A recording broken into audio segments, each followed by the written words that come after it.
키워드로 알아보는 이슈, 다양한 시각으로 보는 뉴스 읽기. 본격 수다 버라이어티 투데이 점스 3.0. 안녕하세요, 이현경입니다. 네, 안녕하세요, 이동실입니다. 지난번에도 제가 그런 말씀 좀 드렸었는데 요즘 3.0, 잡스 3.0 보면은 전문가분들이 함께 늘 같이 해주시잖아요. 네. 그러다 보니까 몰랐던 것이 굉장히 매력 있게 느껴질 때가 있어요. 대표적인 게 전 과학인 것 같아요. 그래요? 네, 저는 이제 물리 수학하고는 굉장히 멀리 떨어진 행성에 살고 있었거든요. 네네. 근데 이덕실 씨 때문에 궁금하면 물어보면 되니까. 그리고 제가 무지한 것에 대해서 비난하지 않는. 네. 뭐 이것도 몰라? 이렇게 얘기하지 않는. 누가 그런 이야기를 합니까? 예, 우리 집에 있는 사람이요? 그렇습니까? 예. 그러면 괜찮습니다. 예. 그럴 수 있지요. 네. 제가 그런 질문 한 적 있었거든요. 네. 미적분이 어려워? 아. 그랬더니 어려워는 아무것도 모르는 얘기잖아요. 네네. 그랬더니 이과 전공이 우리 집에 있는 사람이 그걸 어떻게 모를 수 있냐라는 표정으로. 네. 근데 또 조금 더 나아가면은 그게 왜 중요해? 살면서 그게 왜 중요해? 모든 전 국민들이 그걸 왜 알아야 돼? 라고 물어보면 또 생각보다 대답하기 쉽지 않기는 해요. 전문가마다 이야기가 다르기도 하고 교육 전문가마다요. 예, 선생님들 그러시던데 어려운 문제를 푸는 그 경험이 중요한 거라고. 그것도 맞는 것 같습니다. 근데 그렇게 얘기하면 또 다른 어려운 거 많지 않습니까? 화통도 있고 네. 경제학도 있고 세금 계산도 있을 텐데 네. 왜 굳이 미적 분야이냐라고 생각하면 명쾌하게 얘기하기 힘들기 때문에 그런 내용들도 한번 다음에 네. 교육 전문가님을 불러서 대담을 나눠봐도 좋을 것 같습니다. 좋을 것 같아요? 네, 좋을 것 같습니다. 예, 왜 해야 되는지 우리가 알아야지만 아. 우리나라의 뭐 어떤 교육 제도가 어떻게 되어 있고 학력이 어떻고 네. 이런 이야기에 대해서 각자의 생각을 가질 수가 있으니까요. 제가 이 얘기를 들었더니 저 친한 애기 엄마가 네. 아들한테 너무 게임을 좋아하고 그러니까 너 코딩에는 관심이 없니? 네. 그렇게 물었더니 엄마 수학 공부하라고 지금 그 얘기하는 거지? 라고 그렇지. 하면서 네. 사전 차단을 했다는 제가 에피소드 들은 기억이 나네요. 예. 맞습니다. 갑자기 사전 차단을 하고 싶은 생각이 들어가지고 자, 오늘 생방송 투데이 잡스 3.0 오늘은요. 어느 시대에 그리고 어떤 인물의 어떤 사건에 대해서 물어봐도 줄줄줄 나오는 역사 자판기가 기다리고 있습니다. 맞습니다. 현재와 과거의 끊임없는 대화가 펼쳐지는 뉴스는 역사다. 잠시 후에 재원쌤과 함께하도록 하겠습니다. 너무 두근두근합니다. 9월 28일 수요일 투데이 잡스 3.0 빅데이터는 알고 있다로 시작하겠습니다. 바로 만나보시죠.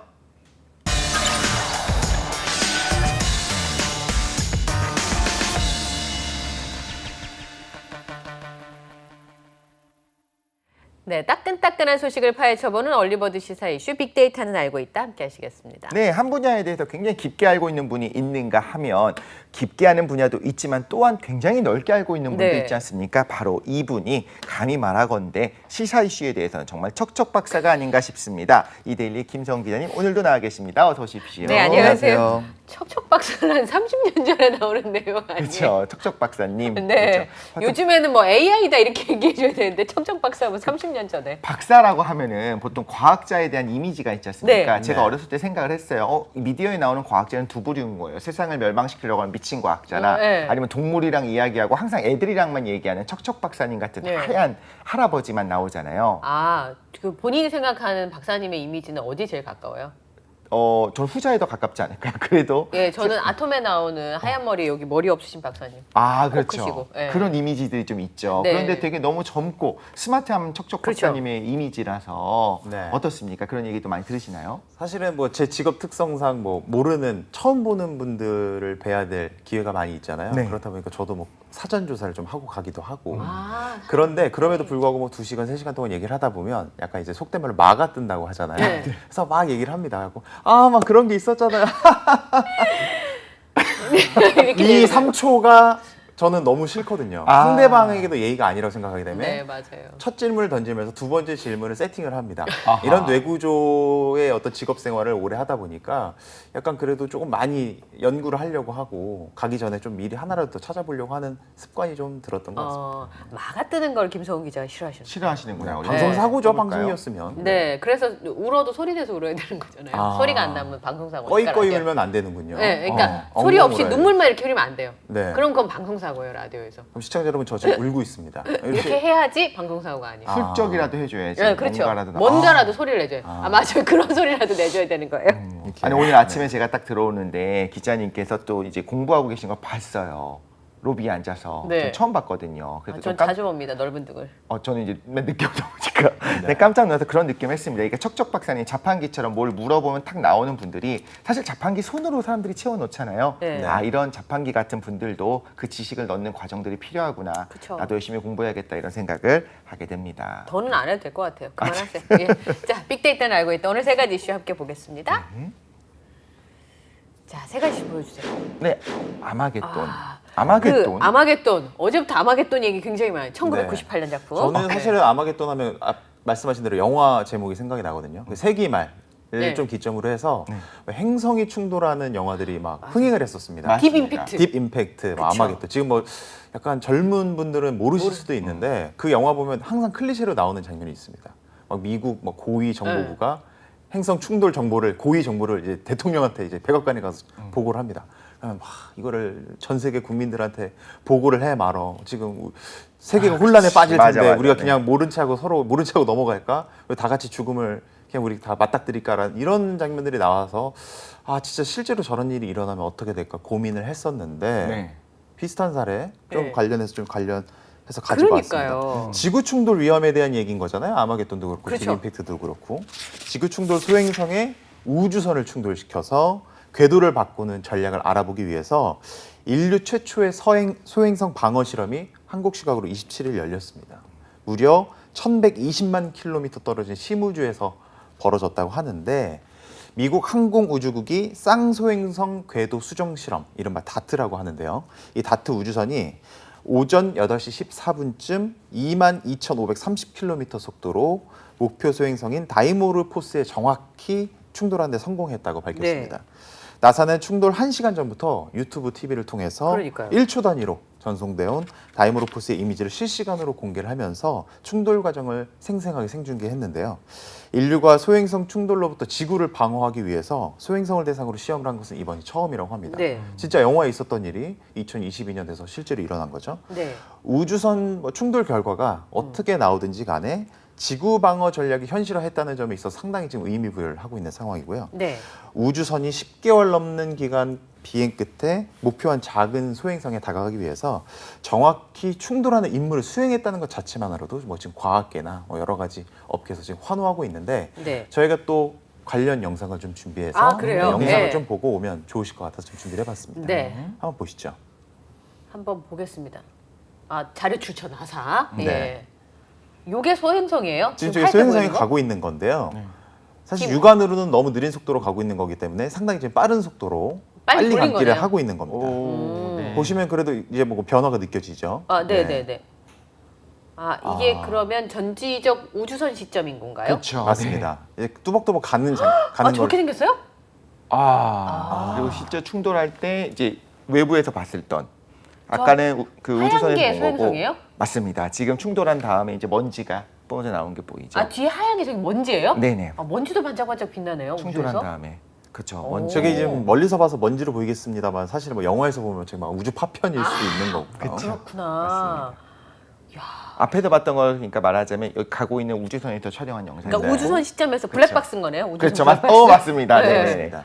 그렇게 본 거고 네, 요거는 이제 맞습니다. 멀리서 찍은 사진인 거예요? 네, 맞습니다. 근데 앞서 설명드린 대로 이런 게 진짜로 생중계가 되고 실제로 막 빛이 나면서 막 먼지가 보인다는 것 그러니까요. 자체만으로도 너무 신기하다는 생각이 들고 저희가 뭐 과거에도 우주 관련 소식 계속 전달해 드렸는데 막 계속 발전한다 얘기만 했지 진짜 실질적 가시적으로 이렇게 발전하는 모습이 보이니까 일반인이 저의 입장으로서도 상당히 놀라움을 막 금치 못하는 상황입니다. 지금까지는 달에 발을 딛나? 뭐 화성에 가나? 이렇게 네. 그냥 탐사하고 네. 그 다음에 착륙하고 이게 우주였는데 네. 어쨌든 저거는 정확하게 고기를 맞춰가지고 어쨌든 우주에 뭔가를 인간이 개입하는 거잖아요. 맞습니다. 사실 위험성이 있을 수 있기 때문에 나중에 미래에는요. 그리고 네. 실제로 지구 근처로 오는 소행성들이 되게 많고 그리고 아슬아슬하게 이렇게 옆으로 지나가는 경우도 많이 있어요. 그럼 미래에 어떻게 할 것이냐. 그 영화를 보면 드릴로 굴착을 해갖고 내부에다 핵을 넣어갖고 파괴시키는 그런 거잖아요. 내용들이 네. 나오기도 하잖아요. 그 착륙을 해갖고 사람이 직접 가야 되니까 위험성이 있는데 이 경우에는 말하자면 안에 어떤 무기는 없는 상태로 정말 그 운동 에너지로 충돌시키는 것이 가능할 것인가, 굉장히 멀리 떨어져 있는데도 불구하고 네. 그리고 공교롭게도 물론 이건 일종의 센스 있겠습니다만 이 프로젝트 이름 자체가 다트잖아요. 네. 다트 던지듯이 네. 그렇게 이제 물론 약자지만 그렇게 만들어 놓은 것처럼 가능한가를 실증을 한 거고, 가능하다는 것이 알려졌고 일단 충돌까지는 가능합니다. 근데 실제 공전 궤도가 변했을까라고 하는 그럼 것들은 어떻게 알아요? 이제 계산을 해야죠. 오래 걸립니다. 천천히 보는데 그 공전 궤도 자체, 공전 시간 같은 것들을 다시 한번 확인을 해야 돼요. 아, 저게 뭐 73초 정도로 줄이면 네. 성공한다고 당구 같은 거던데요? 소행성 이렇게 돌고 있는데 네. 그 당구 맞습니다. 제가 못하는데 당구처럼 이렇게 우주선이 딱 충돌하면 얘가 약간 밀리잖아요. 네, 맞습니다. 그거 하려고 지금 10개월 날아간 거잖아요. 그렇죠, 저 그렇죠. 우주선이. 정확히는 이건 실험이기 때문에 소행성이 있고 그 커다란 소행성을 돌고 있는 위성이 하나가 있어요. 이번에 그 위성에 대해 충돌시킨 겁니다. 아. 첫 번째 영상을 보면 하나 커다란 위성은 지나가잖아요. 예, 소행성을 스쳐 지나가잖아요. 왜냐하면 더 작은 위성에 충돌시킬 수 있는 능력이 있는지도 보고 싶고. 아, 그 정확성이 필요한 거네요. 그렇죠. 그렇죠. 거기다가 여기다 뭐 핵무기라든가 이런 거 싣고 있지 않은 상태로 부딪히는 거잖아요. 네. 그럼 그 운동 에너지만으로 궤도가 변할 수 있는지를 확인을 하려면 커다란 소행성은 안 되는 거죠. 아, 그래서 작은 애를 선택한 그렇죠. 거예요? 작은 걸 선택해서 충돌시켜 봤고 가능하고, 그리고 실제 궤도가 우리가 원하는 대로 변화시킬 수 있는 것도 확인이 되면, 만약에 이제 미래에 네. 정말 좀 위험한 소행성이 나타난다고 하면 이 기술이 갖고 있는 걸 확인했으니까 그 안에다 이제 이 우주선 안에다가 어떤 무기들을 싣고서 폭발물 같은 그렇죠. 것들. 폭발물을 네. 사용해서, 왜냐면 정말로 지구의 멸망의 위기가 있다고 한다면 해야 될 거잖아요. 근데 위험이 있어요? 소행성이 지구랑 충돌할 뻔한 적이라든지 뭐 이런 거 있어요? 실제로 조금 부연해서 설명을 드리면 네. 뭐 나사가 소행성 방어 실험에 나선 이유도 뭐 이와 무관치 않다 이렇게 아, 뭐 보시면 될것 가능성이 같은데 있으니까 실험했겠죠, 나사에서? 미리 대비해서 소행성 충돌을 미리 오. 대비하지 않은 취지가 가장 큰 취지인데요. 실제로 지름 140m가 넘는 지구 근접 소행성이 약 2만 5천 개에 달하는 것으로 추산이 되고 있는데 네. 실제로 발견된 건 전체 소행성의 40%밖에 되지 않는다고. 모르는 것도 많네요. 아직 뭐 발견되지 않은 것도 너무 많은 거죠. 지금까지 확인된 소행성만 일단 보면은 향후 100년 동안 지구와 직접적으로 충돌할 가능성은 없다 이렇게 보는 게 뭐 지금 관측이 나오고 있는데, 사실 뭐 소행성이라는 게 이미 뭐 위협이 되고 있는 거는 뭐 주지의 사실이니까요. 지난 2013년 2월 15일에 러시아 첼라빈스크 하늘에서 지름 20m짜리 20m? 네, 소행성이 폭발하면서 강한 충격파를 만들기도 하면서 화제가 됐었는데, 아. 20m짜리 소행성이 폭발을 했는데도 그 지역에, 주변 지역에 있던 다수의 건물들이 뭐 폭파가 되고 훼손이 되면서 1,200명이 또 사상자가 나오기도 했었습니다. 그러니까 소행성 충돌이라는 게 사실은 영화에서나 볼 법한 일이었는데 실제로 일어나면 어마어마한 아, 그러네요. 인명 피해를 또 발생할 수 있는 부분이니까요. 제가 상상하지 못했을 정도로 좀 심각할 것 같아요. 근데 소행성이 말하자면 지구 같은 거죠, 조그만. 네, 그렇죠. 맞습니다. 근데 그게 부딪히는데 사람이 저렇게 많이 다치는. 이 경우에는 심지어 땅에 떨어진 것도 아니었어요. 그럼 어떻게 된 공중에서 거예요? 떨어지는 네, 네. 가운데 이제 너무 뜨거워지기 때문에 터진. 네네, 그렇게 하면서 온도가 너무 높아지니까 빵 하고 터지는 건데 그 충격파가 워낙 컸던 거죠. 아니, 터지는데 충격파가 생기는, 그래서 1,000몇 명이 지금 다쳤다는 거잖아요. 네, 막 유리창도 깨지게 되고, 이건 영상이 있습니다. 사실 이제 관심 있는 분들은 좀 확인해 보시면 그냥 갑자기 저 멀리서 무언가가 불덩어리가 진짜 떨어지는 것처럼 느껴져요. 아. 깜짝 놀랍니다. 오. 러시아가 워낙에 또 대륙이 큰 나라다 보니까 그 안에 좀 여러 가지 사건들이 있었던 것 같기도 하고요. 근데 사실 생각을 해보면 충격파. 밤에 네. 하늘을 보고 계시면 별똥별 본 적 있으십니까? 네. 별똥별 그냥 생각보다 굉장히 자주 떨어집니다. 예. 뭐 유성우가 떨어지는 날이 아니라고 하더라도 보고 있으면 떨어지는데, 문제는 그때 소원을 빌어야 되는데 소원을 생각하고 있지 않으면 이제 빨리 떨어져서 문제가 되는 거죠. 제가 말씀드리고자 하는 거는 굉장히 빠르게 유성 그 별똥별들이 떨어지고 있는데, 그거 하나하나가 조그만 어떤 이런 별들이라고 보면 돼요. 별은 정확히 말하자면 별은 아니겠지만 이런 운석들이 떨어지는 겁니다. 근데 보통은 땅까지는 오지 않고 그냥 이제 타버려서 사라지게 되게 되는데, 대기 중에 사라지게 되는데, 만약에 지름이 뭐 좀 더 커지게 된다, 20m짜리가 이런 충격파를 줄 수 있다면, 저거는 160m라면서요. 그렇죠. 지름이 150m 정도 된다고 하면 실제로 땅에 떨어질 때 충격이 가해질 수도 있는 거고, 그런 경우에 좀 문제가 생기기도 합니다. 지금 이번에 말씀하신 어떤 그 러시아의 상황 같은 경우에도 만약에 대도시에 떨어졌다. 네. 그래서 실제로 땅 지상까지는 타격하지 않더라도, 예를 들면 서울 상공에서 폭발을 일으켰다라고 한다면 분명히 좀 많은 사람들이 다칠 수가 있다는 거죠. 그렇죠. 이렇게 밀집돼 있는 그죠. 맞습니다. 예. 아우, 진짜 깜짝 놀랐는데, 어쨌든 뭐 핵무기를 심어서 폭발시키는 정도는 아니지만 네. 저거를 10개월을 나라가 정확하게 맞췄다는 게 네, 맞습니다. 와, 대단한 일이라는 생각이 좀 드네요. 네. 자, 두 번째 키워드. 아울렛 화재. 네. 이 국내 뉴스 중에는 좀 최근 많이 화제가 됐던 그렇죠. 소식인데요. 네. 대전에 있는 한 아울렛에서 대형 화재가 발생을 해서 네. 7명이 숨지는 사고가 발생을 했는데 이 아울렛을 운영하는 현대백화점에 중대재해처벌법이 적용할 수 있을지에 대해서 네. 지금 관심이 모아지고 있는 상황입니다. 여러 보도 내용을 좀 종합을 하면 26일 오전 7시 45분쯤에 대전 유성구 소재 현대 프리미엄 아울렛에서 대형 화재가 발생을 해서 7명이 숨지고 1명이 중상을 입었는데요. 이정식 고용노동부 장관은 이날 밤 사고 현장을 찾아서 현대백화점 측에 네. 중대재해처벌법과 산업안전보건법 위반 혐의를 적용할 수 있는지 여부를 검토해보라고 네. 지시를 내렸다고 합니다. 아울렛을 운영하는 현대백화점 측은 규모 측면에서는 중대재해처벌법 적용 대상이긴 한데요. 중대재해처벌법 수사 대상이 실제로 이루어질 경우에는 유통업계 첫 사례가 되기 때문에 지금 관심이 모아지고 있는 상황입니다. 네.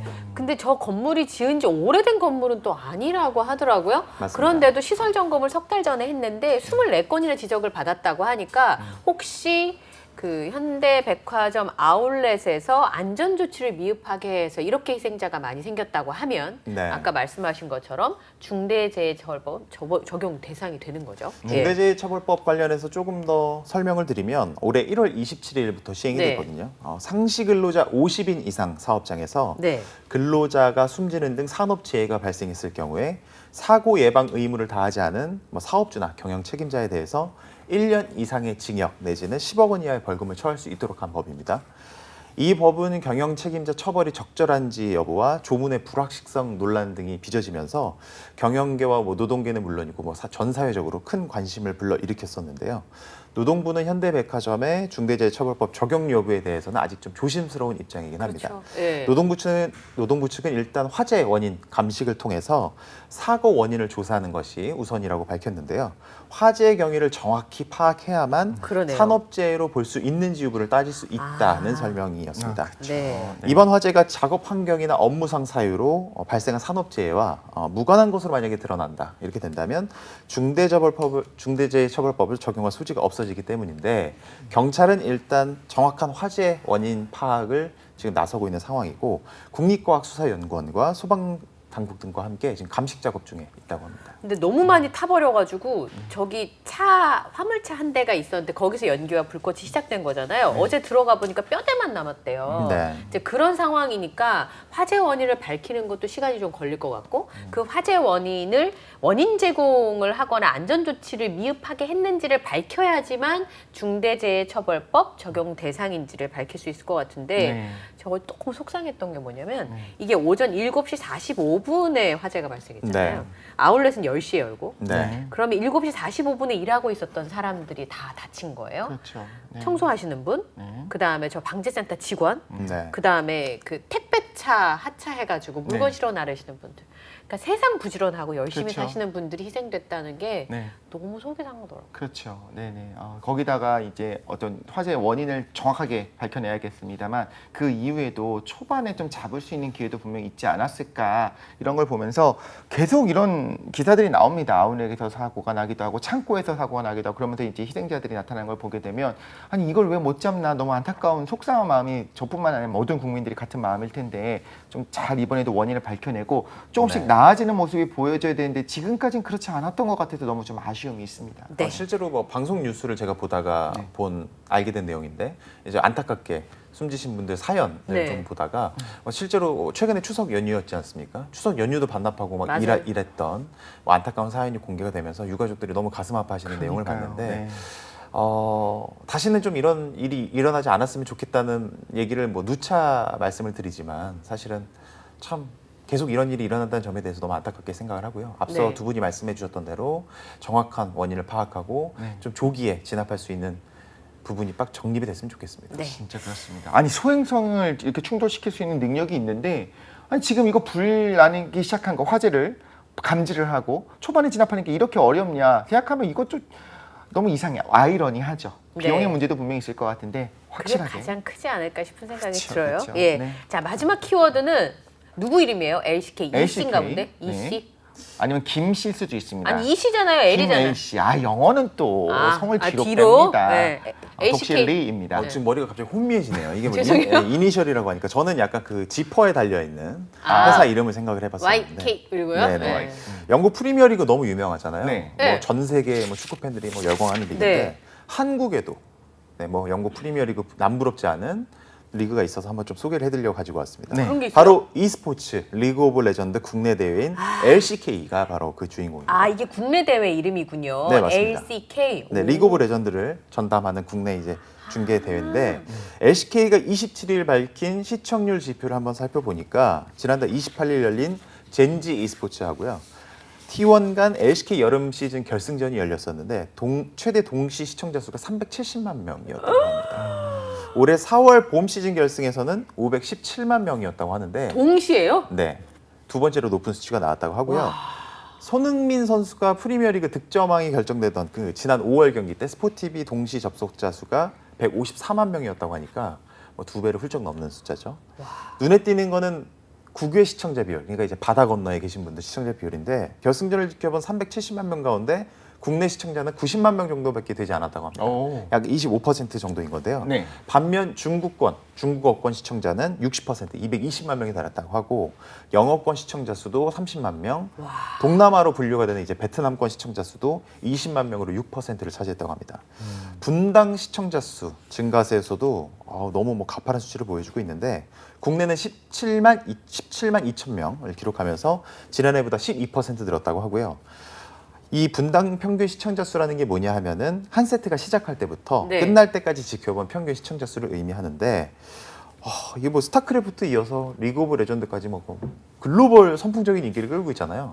BTS도 있고 네. 블랙핑크도 있는데 사실은 파급력, 이 게임을 좋아하시는 분들의 파급력으로 치면 LCK가 뭐 그에 못지않은 오히려 더 넘어설 수도 있는 이런 어마어마한 영향력을 행사하고 있다 이렇게 보시면 될 것 같습니다. e스포츠잖아요. 네. 군인 팀도 있어요?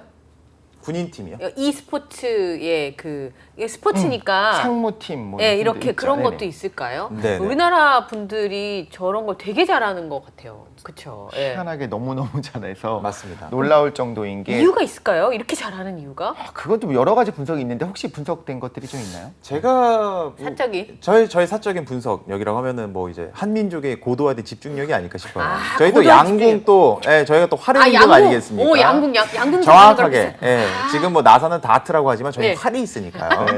그런 점을 좀 추론해봤을 때 어떤 고도의 집중력 그리고 양궁에서 좀 제가 착안을 했는데 네. 일단 어느 정도의 영향력을 딱 굳건히 다지면 그 이후에 저희는 뺏기지 않는 능력이 좀 탁월한 것 같습니다. 그러니까 아, 훈련 네네. 시스템. 네. 오. 그리고 이제 우리나라 또 훈련 시스템이 또 조기 교육도 발달이 되어 있고 워낙 또 시스템화되어 있기 때문에 약간 또 중구난방식으로 접근하는 타 국가는 쉽게 넘보기 쉽지 않을 것 같다. 맞는 것 같아요. 저도 완전히 공감을 하고 뭐 젓가락 문화 이런 것도 있을 네네. 수 있겠다라는 생각이 드는데 양궁 굉장히 저희 설득이 잘 되는 분석이었어요. 그러니까 양궁에 제가 대해서도 전에도 농담 삼아 말씀을 드렸는데 노래방에 가면 노래 잘하는 사람 왜 이렇게 많고 네 공부도 너무 잘하고 잡기도 그쵸. 너무 능한 네 대한민국 파이팅입니다. 네, 알겠습니다. 그런데 지금 이 얘기를 하시는데 지금 다음 코너를 위해서 기다리고 계신 김지현 강사님이 듣자마자 한민족의 고도화된 집중 얘기하자마자 진짜 뿜었어요. 이거 푹 하고 뿜었거든요. 왜 그런지 이따가 또 이야기를 들어볼 수 있을 것 같은데 이런 생각이 들기도 합니다. 어른들은 게임하는 걸 보면서 야 그거 한다고 뭐 밥이 나오냐 떡이 나오냐 그런 거 하지 말고 가서 공부해라고 하기도 하는데 당당한 e스포츠가 된 거잖아요. 밥이 나오고 떡이 나오죠. 그렇죠, 나오죠. 더 많이 나오죠. 많은 네. 것들이 금은 나옵니다. 모아가 나오죠. 네, 밥떡 수준은 아니고 어나더 레벨이죠. 또 이런 생각도 듭니다. 우리가 바둑을 하는 걸 보면서 어린 아이들이 맞아요. 또 집중력뿐만 아니라 여러 가지 큰 그림을 보는 어떤 그런 능력을 키우기 위해서 조기 교육의 일환으로 바둑을 좀 가르치는 문화가 좀 있었잖아요. 그 유행이 좀 있었습니다. 네. 한동안 그렇죠. 주산학원 다니고 그렇죠. 바둑학원 다니고 속셈, 바둑학원이 있었었는데 게임을 이렇게 하도록 하는 경우는 좀 많지 않았던 것 같아요. 물론 게임의 어떤 해악성도 분명히 있습니다. 왜냐하면 너무 재밌겠다 보니까 그 안에 너무 빠져드는 부분들도 있고 사실은 자기가 게임하고 싶으니까 나중에 저 프로게이머가 될 거예요라고 이렇게 사실은 가능성이 없는 이야기도 하는 경우도 있겠지만 우리가 좀 미래를 볼 때의 방향을 살짝 바꿀 필요는 있는 것 같아요. 축구라는 것들에 대해서는 우리가 부추겨도 보고 괜찮다고 생각하기도 하고 뭐 피겨를 하고 싶어한다, 발레를 하고 싶어한다 이런 것들을 이제 오케이 하는데 만약에 어떤 게임을 하려고 할 때 뭐 제가 뭐 되려고 저렇게 하나라고 이제 걱정하기도 하는데 뭐 되려고 하는 거다 세계 챔피언이 되기 위해서 하는 걸 수도 있다 이런 생각이 들기도 좀 합니다. 고도화된 IT 시스템도 한몫하지 않았을까라는 그렇겠죠. 생각이 갑자기 맞습니다. 머릿속에 스치는 네. 게 예를 들어서 뭐 아프리카에 있는 정말 재능이 뛰어난 프로게이머 유망주가 서버에 접속하려고 하는데 인터넷이 느려서 네, 메가패스가 없어서 힘들었겠죠. 반나절을 기다려야 네. 되는 상황을 갑자기 상상을 해봤습니다. 네. 우리나라는 뭐 지금 뭐 시내에 가면 어디서나 어. 게임을 즐길 수 있으니까요. 인프라적인 측면 무시 못한다. PC방 문화 이것도 마찬가지고요. 네. 항상 경쟁하면서 우리가 라이벌들과 네. 이렇게 실력을 쌓을 수 있는 것들도 네. 있다. 제 생각에는 이제 학생들이 다 이독실 진행자가 그렇게 얘기했어. 엄마, 내가 게임을 하는 게 나쁜 게 아니야라고 핑계를 대지 않을까. 자, 여러분 미적분 위주로 공부하셔야 됩니다. 수학은 미적분이죠. 네. 예, 알겠습니다. 오늘 2대1 김성훈 기자와 함께했어요. 네, 고맙습니다. 감사합니다. 네. 네, 저희는 잠시 후 2부 뉴스는 네모다로 돌아오도록 하겠습니다.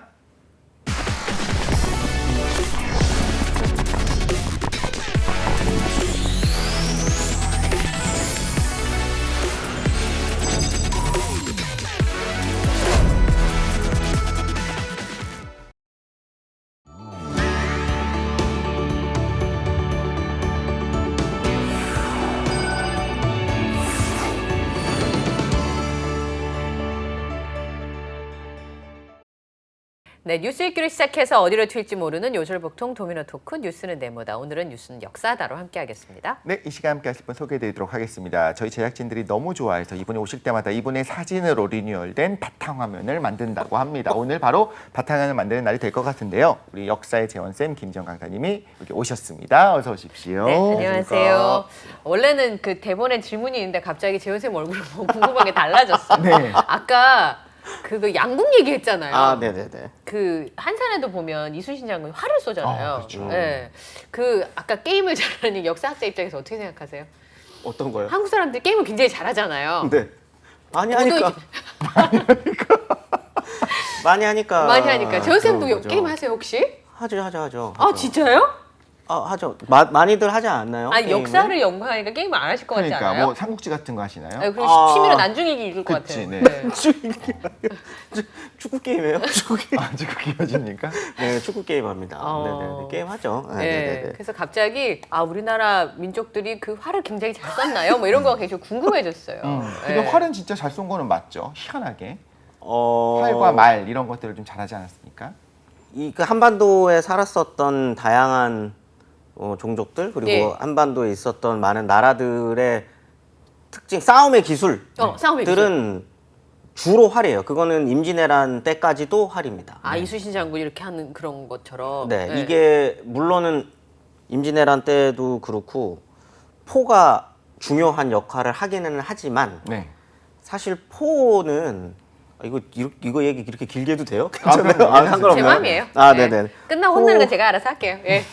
포는 저번에도 한번 말씀드렸던 것 같은데 지금 우리가 생각하는 뭔가 로켓처럼 날아가가지고 팍 하고 터지는 그런 것도 아니거니와 정확도가 그렇게 정밀할 수가 없어요 그때는. 그러니까 하나 이렇게 큰 덩어리 같은 예. 쇠로 된 알이 툭 가서 그냥 가는 거거든요. 그러니까 그게 주력으로 싸우기는 무기로서. 당연히 힘듭니다. 그거는 뭐 공성전을 한다거나 뭐 옆에 이제 성곽을 무너뜨린다거나 이럴 때는 되게 효과적일 수 있겠지만 주로 싸울 땐 당연히 활이 주로 사용이 되고 활을 잘 쏴서 임금이 되는 사람도 있잖아요. 이성계. 또 이제 근데 활을 주로 썼던 사람입니다. 그 사람도. 그렇기도 하고 신궁 네. 수준이었다고. 그렇죠. 네. 이 동네에서 뭐 무력으로 방구정 낀다 그러면 당연히 활이 주 무기가 될 수밖에 없죠. 그게 이렇게 약간 고도의 집중력과. 그렇죠. 그죠. 예. 네. 그런데 영향을 주지 그런 않았을까라고. 생각이 들기도 합니다. 말도 안 되는 뇌피셜 생각을 해봤어요. 아까 이 게임 얘기를 하다가 재원 선생님을 보고서 아, 진짜 활을 잘 쏘는 그 고도의 집중력이 무언가를 목표를 정하고 하는데 도움이 되는 건가? 이런 생각을 좀 먼저 해봤어요. 저도 그렇습니다. 네. 근데 우리 이야기한 거 들으셨잖아요. 네네. 저희 제작진분이 너무너무 사랑해갖고 재현 씨 올 때마다 새로운 바탕화면을 바꿔요. 이런 이야기를 들으면 또 어떤 생각이 드십니까? 아우 또 시작이야 이런 생각이 드십니까? 아니면 감사하죠. 예, 네. 감사하죠. 그래서 잘리지만 않으면 다행이니까요. 아, 저희랑 쭉 가는 거 맞는 것 같아요. 그렇습니다. 네. 네네. 아무리 여기저기 출연하는 프로그램이 많더라도 계속 저희랑 쭉 가는 아유. 걸로 이제 손도장 찍고 약속하도록 하겠습니다. 네. 지난 2주 동안 어떤 이야기를 나눴느냐? 천추태후로 말미암은 어떤 고려의 역사를 다루면서 사실 천추태후는 뒷부분에 살짝 나왔고 고려라고 하는 사회를 어떻게 바라볼 것인가. 네. 우리는 조선의 이후에 살고 있기 때문에 조선이 우리 한민족의 역사처럼 느꼈잖아요. 하지만 고려는 전혀 다른 느낌이었다. 시스템도 다르고 어떤 뭐 가계도를 보는 것 자체도 달랐었다. 이런 이야기들을 했었습니다. 그래서 이 여세를 몰아서 이 기세로 그대로 고려편을 이번 주도 준비해 주셨다고 들었습니다. 네. 우선 고려라고 하는 나라에 대해서 지난주에 잠깐 얘기를 해주셨습니다만 오래된 기억을 꺼내보면 배우긴 배웠던 건 호족. 네. 호족. 그러니까 뭔가 이미지가 길게 문장화도 안 되고 그냥 단어로 호족. 맞습니다. 네, 호족. 개성. 호족의 나라? 네네네. 맞아요. 네. 뭐 이거는 어떻게 보면 연구사가 이렇게 축적되는 과정 속에서 이제 어떻게 고려사를 바라볼 것인가에 대한 이제 네. 변화들이 있어요. 예전에는 이런 말씀을 들어본 적이 있을지 모르겠는데 호족 연합 정권이라는 표현을 되게 많이 썼습니다. 고려를 표현할 때. 호족 연합 정권이요? 네네네. 학교 애들 공부 안 했군요. 저는 아. 하나도 기억이 안 나요. 저도 들어본 적이 없지만 처음 듣는 아, 얘기입니다. 그렇습니까? 네. 네. 네. 근데 오히려 저기 신라가 좀 그런 식으로 얘기를 했었던 것 같기는 해요. 한 성씨 한 명이 쭉 하는 것이 아니라 돌아가면서 했었었다. 오. 그거는 이제 신라 초기. 그쵸, 신라 초기에, 초기고 초기에. 나중에 이제 진골성골이라는 게 그쵸, 이제 이루어지게 만들어지고 되고. 거기서 이제 김 씨가 이제 그 다음부터는 이제 하게 되는 거고. 네네. 호족 연합 정권이면 네. 어떤 느낌이세요? 호족 연합 정권 호족들이 네. 연합을 해서 네. 선출을 할 일은 없고 네네네네. 좀 힘을 실어주는 건가? 개를 하는 건가요? 돌아가면서? 아마 개돈 이런 거 들어봤었죠. 이런 이미지 자체가 네. 왕이 뭔가 지금 우리가 생각하는 강력한 뭔가 이런 게 아니라 맞아요, 네. 연합들이 있고 거기서 뭔가 추대가 되건 뭐가 되건 이렇게 해서 좀 바지 느낌? 아, 바지 느낌? 바지 아, 이런 바지 표현 쓰면 안 되나요? 아, 아니, 돼요. 좋습니다. 너무 네, 좋습니다. 아주 와닿았어요. 네네. 정확합니다. 이런 네. 느낌? 이런 느낌으로 봤었어요. 왕이 좀 약간 별거 아닌 거 아니야? 네. 봤었다라는 건 과거에 그렇게 연구자들이 그렇죠. 고려를 보았다. 그렇죠. 네. 이제 그렇게 봤었는데 뭐 80년대, 90년대 영성과들이 조금씩 축적이 되면서 왕을 그렇게 볼 수는 없다. 고려 왕도 그 정도의 실권이 없는 사람은 아니다. 그래서 이제 조금씩 그거보다는 조금 더 진전된 왕권에 무엇인가가 있지 않을까라고 해서 만들어내는 것이 이제 왕이 있고 예. 그 밑에 귀족이라고 불리는 세력들이 있고 네. 이런 어떤 시스템이 있었다. 이렇게 해서 발전되고 있는 나라였다라고 네. 이제 보는 시선들이 있는데 최근에는 그 두 개가 조금 섞여 있고 흐름상 호족의 연합의 느낌이 있다가 네. 중앙이 강하게 만들어지면서 이런 어떤 귀족이라고 문벌이라고 부르죠. 보통 네. 문벌이라고 부르는 사람들을 양성을 하고 어. 이런 발전 과정을 겪어왔다 이렇게 보시는 분들이 좀 있는 거죠. 근데 그런 모습들이 실제로 조금씩 보여져요. 왜냐하면 초기에는 천추태후 때 네. 말씀드렸던 것처럼 왕이 참 뭔가 쉽게 바뀌어요. 그 전까지는. 선거를 하는 것도 아닌데. 근데 특히 이제 태종 이후에 이제 뭐 정종, 그다음에 이제 그 해종, 정종, 그다음 광종으로 이어지는 이렇게 네. 쭉 형제들이 이렇게 쭉 네. 상속을 받는 시기만 하더라도 일단 엄마의 세력, 네. 왕건 부인의 세력, 그 부인의 집안의 세력이죠 어떻게 보면 그 집안의 세력에 따라서 나도 왕 할래, 나도 왕 할래 이런 시기가 있었던 거죠. 그게 네, 해종이 됐다가 정종으로 이어졌다가 이제 광종으로 가는 네. 그 과정인 거. 그 이후에도 그런 모습들은 있습니다. 원래 국가의 그 권력을 잡은 집단이 변화하는 건 꽤 오랜 시간이 걸릴 수밖에 없고요. 그렇겠죠. 안 내놓으려고 할 테니까. 그럼요. 네. 과도기라는 게 있을 수밖에 없는 거죠. 이제 그 과도기를 만들어낸 사람이 이제 광종인 거고, 이제 광종이 그 과도기를 만들기 위해서 만들어낸 그 제도가 과거 제도인 거고. 아, 시험을 쳐서 사람을 뽑자. 그렇죠. 왜냐하면 이건 되게 중요합니다. 왜냐하면 시험을 출제하는 사람이 임금인 거예요. 그럼 내가 좋아하는 사람, 내 스타일을 어, 등록시킬 수 있겠네요. 완전히 그렇게 되기는 힘들겠지만 그래도 어쨌든 이건 국왕이 뽑은 관료다. 네. 이거는 내 라인이다. 그렇죠. 이거는 지역에서 내 실권을 갖고 있는 사람이 누가 됐든 중앙에서 내가 국가를 운영하는 관료는 내가 뽑아. 어디 추천으로 누구 연줄로 들어오는 게 그런 게 아니고 아니다. 네. 내가 낸 시험으로. 그렇죠. 네. 네, 이제 그런 거를 만들어냈던 거고 네. 그거를 더 강하게 추진하려고 했었던 사람이 성종. 네. 저희가 이제 천추태후 때 네. 천추태후의 오빠였죠. 네. 그분이 이제 뭐 중앙의 어떤 그런 시스템을 과거제로 들어온 이 관료들을 중심으로 우리 막 그런 얘기 그 교과서에서 들었었던 거 기억나시나요? 원래 당나라의 삼성육부를 이성육부로 바꾸고 중서문화성을 만들어서 어렵죠? 네, 알겠습니다. 제 네. 눈동자 흔들리고 네네네. 보셨나 봐요. 네. 미적이 쉬운 거라니까요. 네. 중국의 어떤 그런 관료 네. 시스템을 본따서 오. 그 관제를 만드는 거예요. 아, 지금 뭐 장관 뭐 이렇게 부서 만드듯이. 네, 그런 부서들을 만들고 네. 그 부서의 핵심되는 사람들을 과거로 뽑힌 사람들을 중심으로 유학자들을 중심으로 이제 선발을 해서 그 시스템 안에 넣으려고 했던 거죠. 근데 저희가 지난 시간에 배웠었던 게 뭐였죠? 그거를 뒤집는 네. 천추태후와 김치양 그리고 주변 세력들의 어떤 그런 또 있었다. 그런 또 어떻게 보면 이제 뭐 그 시스템에 대한 반발이라고 꼭 말할 수는 없겠지만 그렇게 요즘 많이 보거든요. 그런 유교 중심의 시스템, 원래 고려와 이 한반도에 있었던 그런 시스템, 그런 어떤 전통의 가치가 아닌 중국식 어떤 딱 정형화된 어떤 그런 시스템을 만들려고 하는 거에 도전 이러고 보기도 하거든요. 천추태후와 김치향의 변란을. 네. 근데 이제 그 변란을 누르고 다시 왕이 된 사람이 누구였죠? 저희 마지막에 누가 왕이 됐죠? 현종이죠. 현종. 현종. 예. 네. 현종이 되는 겁니다. 절 쳐다보지 마십시오. 저도 모릅니다. 저보다 좀 현종- 나을 줄 알고. 현종 입장에서는 네. 이게 되게 자연스러운 흐름이라고 보시면 돼요. 광종 때 그런 일이 시작됐다가 성종 때 시스템을 만들었는데 그게 한번 또 뒤집어졌다가 다시 이제 현종이 왕이 된 거죠. 네. 그러다 보면 그런 생각을 자연스럽게 할 거예요. 호적을 확실히 눌러야겠다. 네. 이제 내 라인을 완벽하게 이 중앙 시스템 안에 넣어야 된다라고 네. 하는 생각을 당연히 할 수밖에 없는 찰나에 예. 원래 인생이 그렇게 쉽지 않잖아요. 네. 전쟁이 나요. 전쟁이 났어요. 거란과의 전쟁이 아하. 네. 터지죠. 지난 시간에 이것도 얘기를 살짝 드렸었죠. 네. 이 강조의 난을 빌미로 네. 거란에서 대규모 2차 침입을 하게 되는 거죠. 네. 네네. 이때 엄청난 치욕을 겪습니다. 현종이. 도망을 가요. 네. 저기 밑에 나주 막 이런 밑에 막 전라도까지 도망을 가요. 오. 거란의 군을 피해서. 네. 근데 호족들이 아직 제압이 다 안 된 상태, 제압이라기 보기는 보다는 정리가 안 된 상태. 정리가 안 된 상태다 보니까 왕이 왔어. 도망을 왔는데.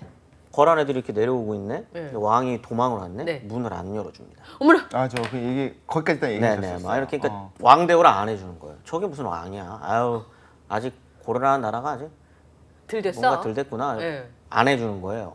그 치욕을 겪는데 그 중간에 한 세력이 공주쯤 왔을 때 한 네. 세력이 문을 열어주고 심지어 이 현종이랑 딸을 결혼을 막 시킨 집안이 있어요. 오. 그게 오늘 주로 이야기할 인주 이씨. 그러니까 나중에는 이제 경원 이씨라고 불리는 지금 인천입니다. 네. 인천 이씨 네. 집안이 되는 건데 그 부인 집안이 인천 이씨 집안이 되는 거거든요. 그 집안 덕분에 살아요. 오. 현종이. 예.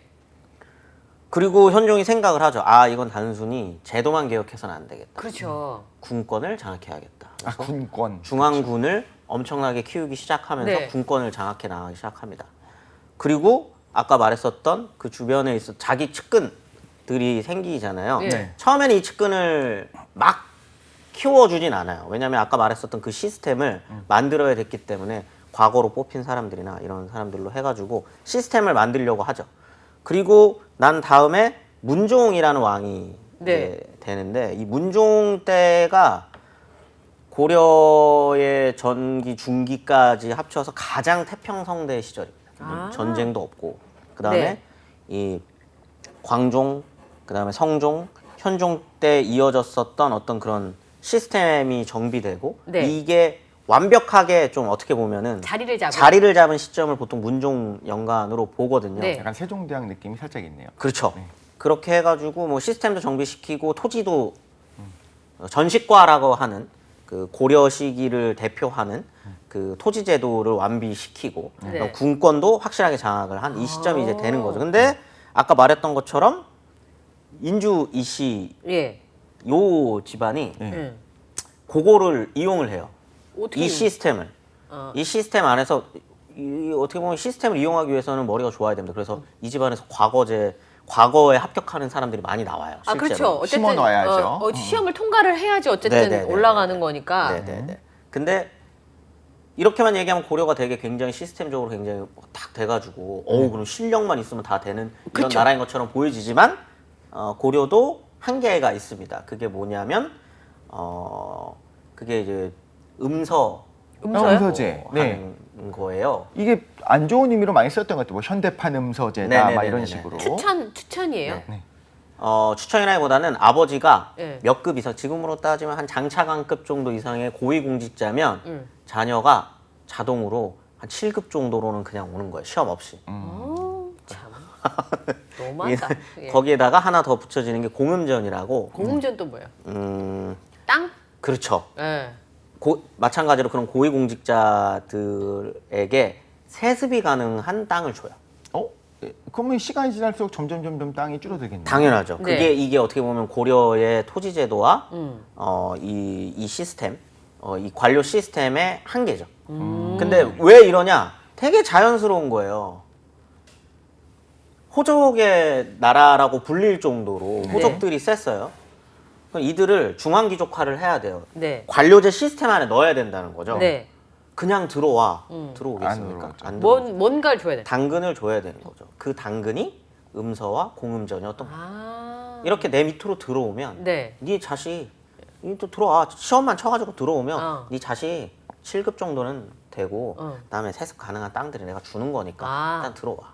돈과 명예를 줄 터이니 그렇죠. 예, 중앙 관료화가 되란 그렇죠. 얘기인 거죠? 예. 요게 자연스럽게 합쳐지면서 문벌이라고 하는 존재들이 만들어지는 거고 네. 그 문벌이라고 하는 사람들을 귀족이라고 부를 거냐 마냐는 굉장히 아직까지도 학계에서 논쟁 중이기는 합니다만 아하, 네. 이 문벌 귀족이라고 하는 집단이 형성이 되는데 이 경원이 씨 이 집안이 네.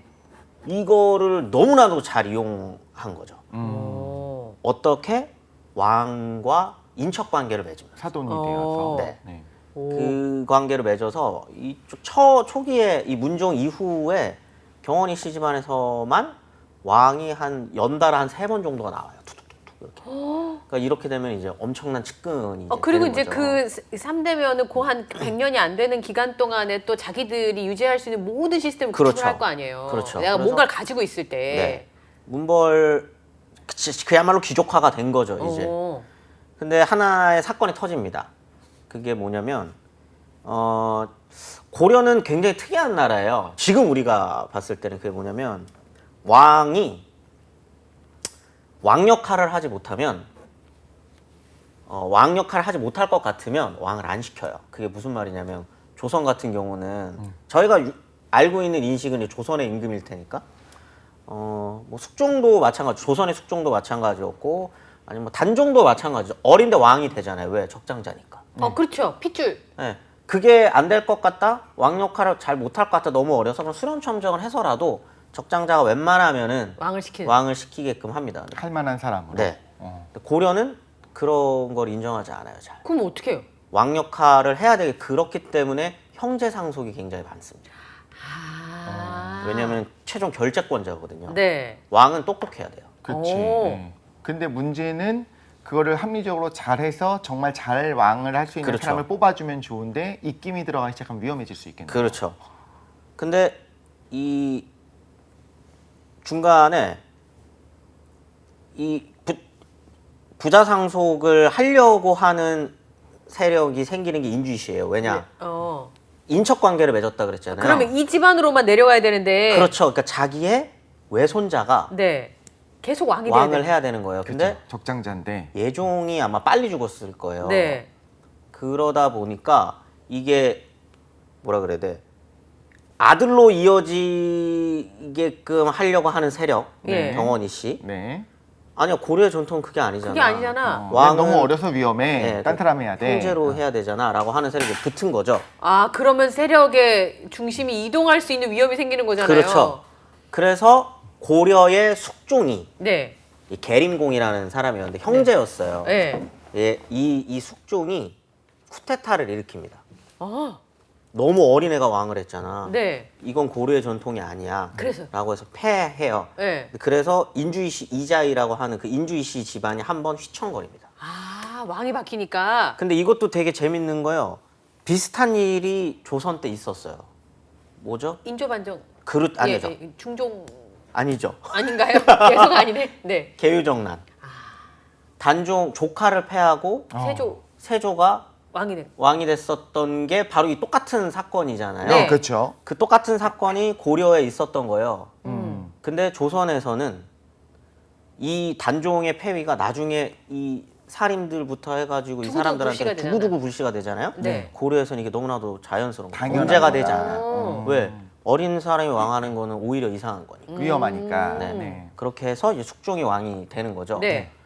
근데 이게 또 고려가 정말 흥미로운 게 뭐냐? 이러면 인주이 씨 집안은 조선이었으면 팠겠죠, 집안. 네, 완전히 없어지죠. 없어지겠죠. 멸문지화를 그죠. 당해야 되는데 지난 시간에 그래서 제가 그 설명을 드린 거예요. 웬만하면 죽이지 않는다. 웬만하면 줄이지 않는다. 두 번째, 몇 대가 지나면 남이에요. 왜? 외가 쪽도 중요하고 이러다 보니까 아, 네, 네. 인주이 씨 집안이 한 번 정도는 이렇게 휘청거리더라도 다시 재기할 수 있으면 똑똑한 사람이 또 나오면. 아. 왜? 어차피 사촌 정도가 떨어져 있는 인주이 씨면 남이에요. 근데 되게 듣다 보면 또 합리적인 것 같기도 해요. 네. 그래요. 그게 고려시대 합리성입니다. 쿨합니다. 어. 네. 그때 새롭게 등장하는 인주이 씨가 누구냐면 오늘 이야기해야 되는데 시간이 벌써 10분밖에 안 남았네요. 네. 아무튼 그 사람이 이자겸이죠. 이자겸 이자겸, 들어봤어요. 하면 이자겸의 난부터 딱 이게 네. 자동 완성으로 딱 생각이 나긴 하는데. 그렇죠. 근데 이자겸은 사실 난을 일으킨 적이 없어요. 아, 그래요.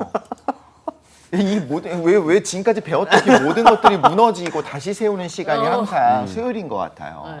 이자겸은 난을 일으키지 않았습니다.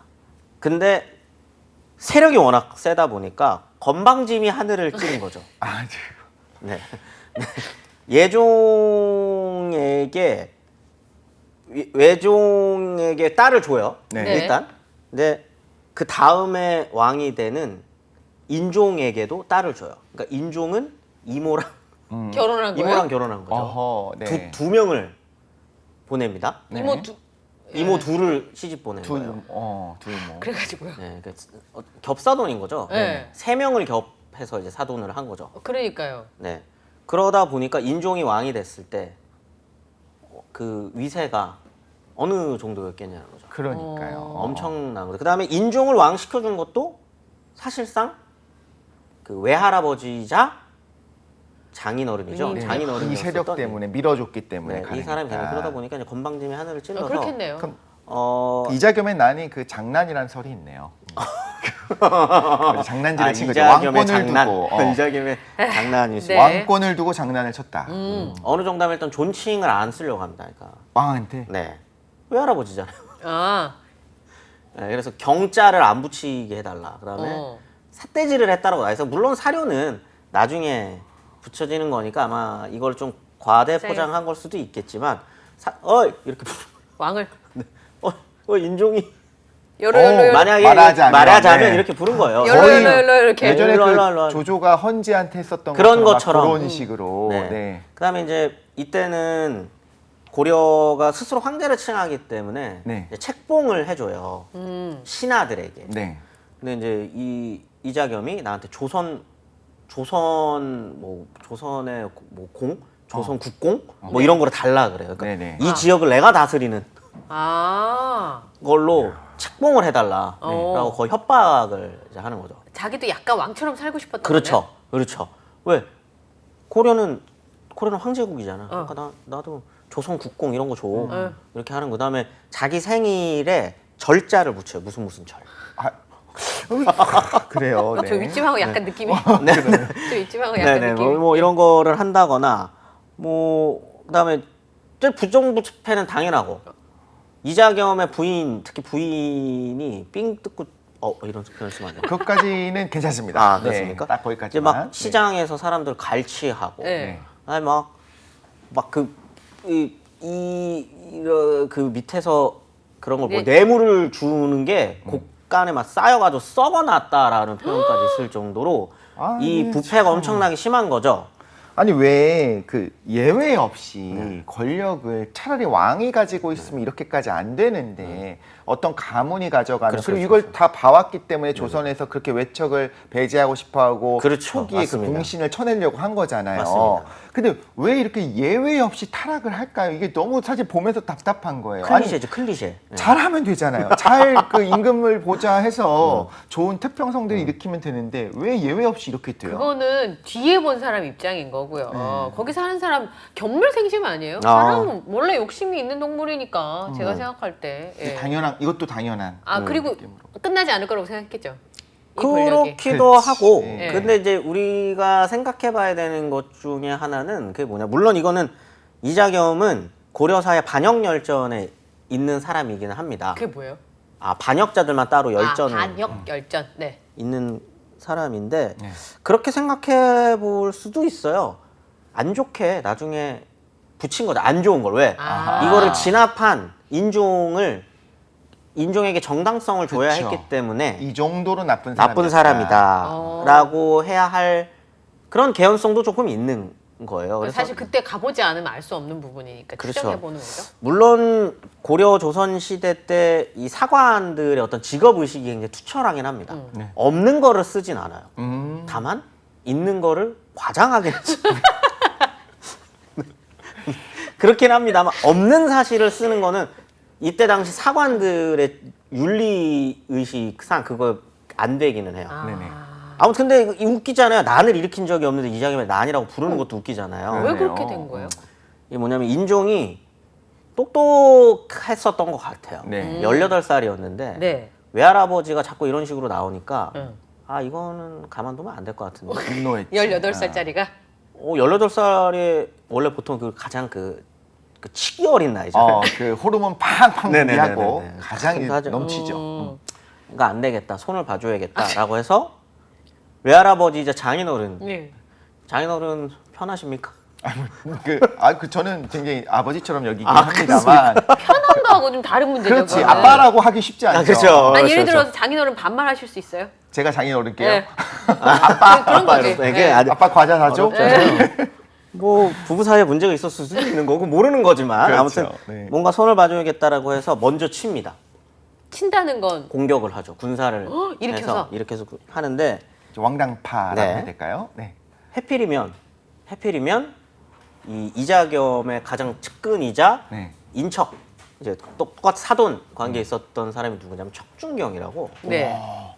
고려 시대 이건 어떻게 보면 한국사 통틀어서 한국사 최고의 무장이 누구냐라고 하면 척준경을 들어요. 오. 그 싸움을- 여포 같은 사람이죠. 네, 정말 잘하는 사람이고 특히 여진이랑 막 싸울 때 혼자 가요. 이 사람.